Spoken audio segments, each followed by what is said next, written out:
దేవుని పరిశుద్ధ నామమునకు మహిమ కలుగును గాక. దేవుడిచ్చినటువంటి ఈ శుభ తరుణమును బట్టి దేవునికి వందనాలు, స్తోత్రాలు చెల్లించుకుంటూ వేకప్ విత్ గాడ్ వారికి నా కృతజ్ఞతలు తెలియజేసుకుంటున్నాను. ఈ నూతన దినములో దేవుడు మనకిస్తూ ఉన్నటువంటి సందేశం ఏంటంటే, యోహాను సువార్త 21వ అధ్యాయము 22వ వచనము. యేసు, నేను వచ్చు వరకు అతడుండుట నాకిష్టమైతే అది నీకేమి, నీవు నన్ను వెంబడించమనెను. ఈ వాక్యం మనకు బాగా పరిచయమైనటువంటి వాక్యము. ఇది యేసు ప్రభు పునరుద్ధానుడైన తర్వాత పేతురు ఆయనతో పాటు ఒక 7 శిష్యులు కలిసి మరి చేపలు పట్టడానికి వెళ్ళినప్పుడు వారికి తన్ను తాను ప్రత్యక్షపరచుకొనినప్పుడు మాట్లాడిన మాటలు. ఇక్కడ యేసు ప్రభు పై వచనంలో ఆయన ఏం చెప్తాడంటే, పేతురు యొక్క మరణం దేవునిని ఎలా మహిమపరుస్తుందో చెప్తాడు. అది విన్నప్పుడు పేతురు ఏం చేయాలంటే, ఆమేనని అలా ఉండడానికి నాకు సహాయం చెయ్యి ప్రభువా అని అడగాలి. అలా అడగడానికి బదులు ఇక్కడ పేతురు ఏమడుగుతున్నాడంటే, తనతో యోహానుని కంపేర్ చేసుకుని మరి ఈ శిష్యుడి భవిష్యత్తు ఏంటి అని అడగడం మనం గమనిస్తాం. నిజంగా ఈ రోజున సేవకుల్లో కానీ విశ్వాసుల్లో కానీ జరిగేది ఇదే.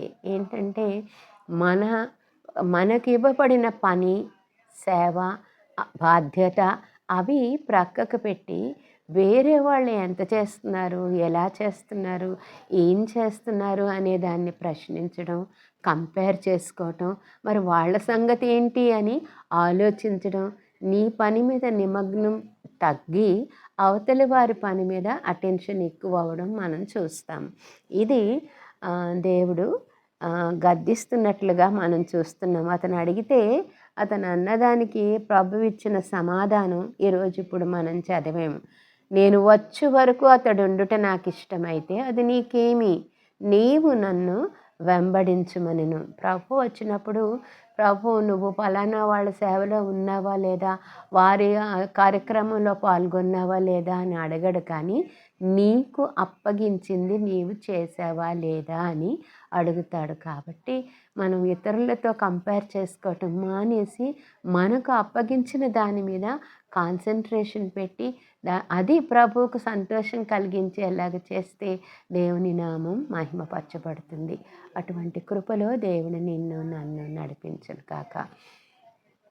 పరిశుద్ధుడైన మా పరలోక ప్రియ తండ్రి, నీ ఘనమైన నామానికి వందనాలు ప్రభువా.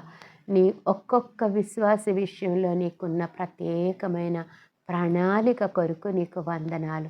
ఎవరికి అప్పగించిన పనిని వారి దగ్గర లెక్క అడిగే దేవుడు అని గుర్తించి నాయన, మాకు అప్పగించింది మేము చేయడానికి ఇతరులతో కంపేర్ చేసుకోకుండా ప్రభువా, నిన్ను సంతోషపెట్టేలాగా మాకు అప్పగించిన దానిలో యథార్థంగా నమ్మకంగా ఉండడానికి నీ కృప మాకు దయచేయమని యేసు నామములో అడిగి వేడుకుంటున్నాం తండ్రి. ఆమేన్.